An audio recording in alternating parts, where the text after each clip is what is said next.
YouTube, what's up, man? It's Trucker Sherm. I'm here in a boonies somewhere. See that guy right there? Wait. In the orange shirt, orange sweater, in the background right there. Yeah, America is crazy. Right? I walk in. He's like, "You lost? You lost, boy?" I'm like, I'm in my head, bro. You see my truck outside. I got my headset on. You work at a warehouse, so I know you're familiar with the headset. Like, it just pissed me off. Like, I hate coming to these places in the boonies, and I know y'all can relate, especially OTR. And, you know, they coming at you crazy, man. He chewing tobacco.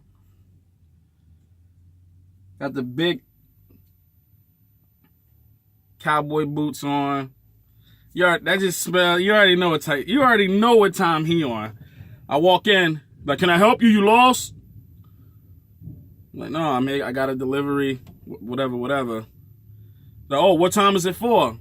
I was like, "Well, it's for 8 o'clock. Mind you, I'm like half an hour early." He like, I don't got nowhere to put this. I don't know why they send you here." Like, dude, that's your job. Like, if you don't get on the forklift and unload me, man. But yeah, man, I'm done with that rant. The topic of this one is, and then it's crazy because this place, they got the one token in there. There's one brother working up in there, and you could just tell he frustrated, man. I remember those days, man. You working in a warehouse, bro. They hiring you just on the strength, and you know they don't want you there, man. Oh, man.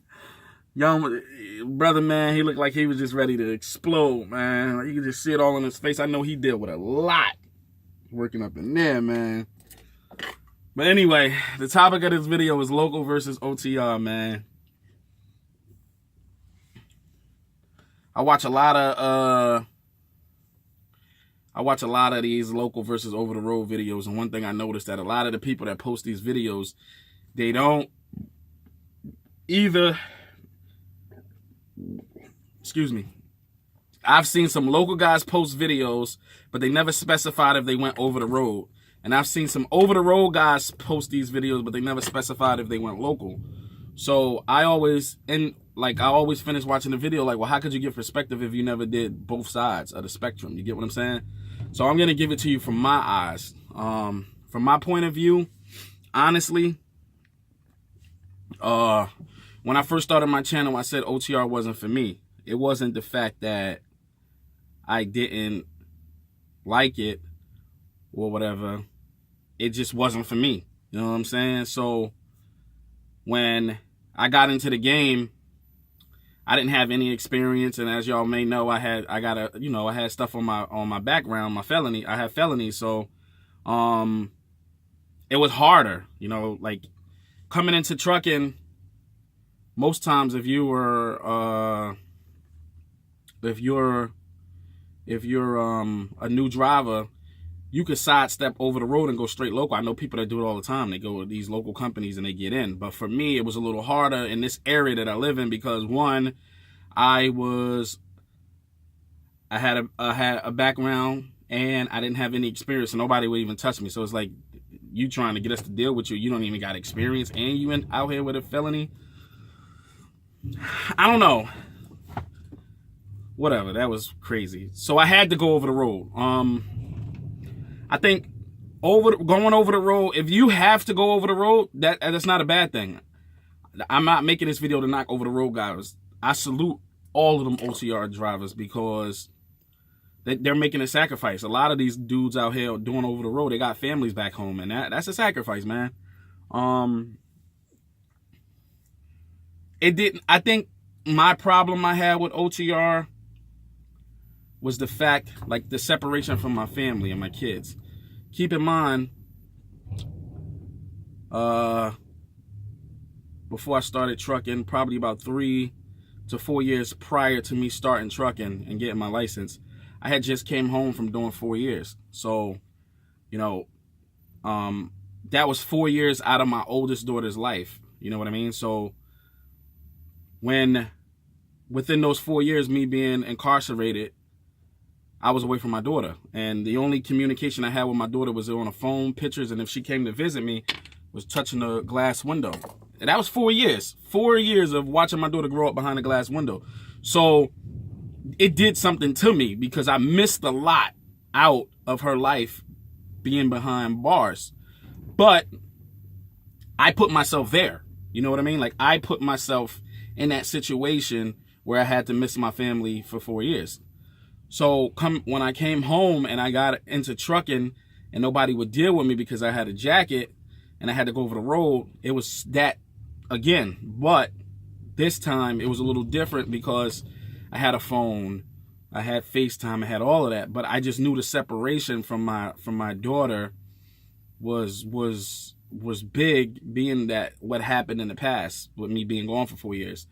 And once I went trucking, once I went over the road, I had a second kid, which is, I had another daughter, which is my youngest. So somewhere in deep down inside, I felt guilty that I had to leave my oldest for 4 years. So I didn't want my youngest to go through that, because once I came home and I was able to be hands-on with my oldest daughter, it was a little sketchy because I wasn't always around. So I had to build my character and build that relationship back up.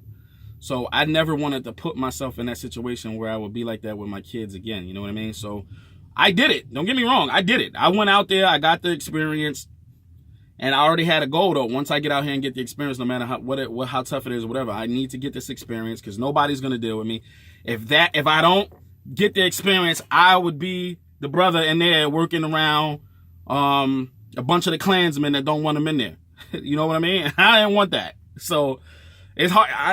If I wish I could just pull him out right now and get his side of the story. I know what he dealing with working in there like that, and they on that type of Wild Wild West stuff up in there. So I didn't want that to be me. So I knew I had to go over the road, suck it up, and just knock this out. So from my point of view, over the road didn't work for me. But if you have to go over the road and you like it, then so be it. Go for it. I mean, I personally think over the road teaches you a lot of things that most local gigs won't teach you. Over the road teaches you the ability to, if you're lost, you can find ways to navigate through things. Whereas if you're local and you're in constant traffic in busy, tight cities, if you get lost straight out of school, you might end up on somebody's YouTube or end up a meme. You know what I mean? So, for me, being over the road taught me a lot, like chaining up, using the road atlas, not becoming so dependent on the GPS, CBs, how important the CBs are. You know what I mean? So you can learn a lot being over the road. It just, the problem with me was the separation. I'm a homebody. It's just like, within the past year, I started a workout regimen. I lost a lot of weight, close to 75 pounds. I still work out. I still got ways to go. I still got some weight on me, but I eat better. I feel as though I could achieve all of that being home. I guess I'll go through the pros of being home. You know, if you have health issues, you can achieve those health issues. For me, you know, last night was parent-teacher conference for both of my daughters. I went there with my wife, and it felt good. You know what I mean? It felt good for her teachers to see that my two daughters come from a black family where my mother and father are still together. You know what I mean? That made me feel good because, you know, when I was over the road and my oldest had parent-teacher conference, or when I was arrested, my wife would go alone. So, you know, there's a stigma about most black men that we're not around in our kids' lives. So a teacher see the parent all the time and it's just a mom there, I know they're wondering, like, where's the dad? Oh, he's probably here, or he's probably there, he's not around. You know what I mean? So those little things like that, it makes me feel better for being home. Now, doing my own show by running containers and owning my truck, you take some type of a pay cut. But that's the pay cut you're willing to take, knowing that you're home and you're involved in a lot of these things and the events that's going on. So that's, for me, that was like, it just wasn't for me. It just is not for me. I'm not shooting it down. I hear a lot of people say, "Oh, you're not a real man. You're not a real trucker if you're not over the road." Yeah, okay. You're not a real trucker if you in that day cab. I mean, being local, you can hold on. Nah, you know what? I'm gonna keep y'all going. My man can wait. Being local, you could come out here and kill somebody the same way you could come out here and kill somebody if you over the road. Owning a day cab and owning a sleeper is the same thing if you own it. It still has breakdowns, whatever. I chose to get a day cab. My next truck, I will get a sleeper because I will be doing something other than what I'm doing now, but it requires me to have a sleeper. But I chose to get a day cab. I didn't have any problem with it. I know a few of my dudes that run their own show got day cabs. It is what it is, but it's just some of the stuff you hear. Oh, and another thing. OTR, with local, you work really hard. Sometimes you can work 16 hours. Well, I'm what you call a 100 air mile radius driver, which means it's like a timestamp type thing that I use. I don't use like a log or a Qualcomm or any of that. I don't take a half an hour break within the 8-hour rule, any of that. It's just you're on duty for 12 hours. You have 11 hours to drive. So within that 11-hour range, you make money. A lot of times I don't even do the entire 11 hours. I'll do about anywhere from 7 to 10 hours a day. And that's me. If I'm lazy, because I get lazy, I'm not even gonna lie. If I get lazy and I don't feel like working and I'm just out here playing around, I could do like 5 hours, 6 hours and go home. That's just me. I mean, the day before Thanksgiving, I was lazy. I knew I had family coming to town. I don't get to see my family, so I was lazy. I was out here in the way, just doing all types of nothing, and messed around and jailed up my truck. But yeah, like I don't see the bash on local drivers. I don't know. That's just my perspective, man. Once again, like, I'm a homebody, man. Like after I do homework with the kids and I work out on a weekend or something, if I'm not working, I like to throw on some 2K, man, Madden or whatever, and just go online and that's just me. That's just Sundays. I like going to. I found a relationship with God, so I like to get up in church. I like to do a lot of these things that I couldn't do over the road. So that's just me. But if you are someone that has to go over the road and you enjoy it, so be it, man. You can make money out there, and you can learn a lot. That's just my perspective of OTR versus local. Once again, you OTR dudes, I salute y'all. That's a sacrifice that is only for the brave. And I salute y'all, man. But we had 14 minutes. I just wanted to go on a quick update on this local versus OTR and how us local guys get bashed where it doesn't make sense. But yeah, man, Trucker Sherm, I'm out. Oh, hold on.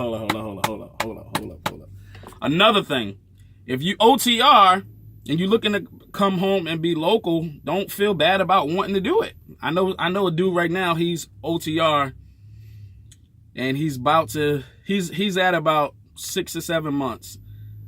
He can find stuff that he could have been found stuff that would bring him home, but he's homesick, and that's normal too. That doesn't make you less of a truck driver or less of a man. It's just about what matters most to you. Buying my own, like I said, buying my own truck and staying home every day. I know I'm taking a pay cut by doing it, but that's just something I'm willing to do because I just rather be home. But once again, man, live from Booneyville. Hope I don't get lynched out here. But thanks for watching. Trucker Sherm, I'm out. Peace.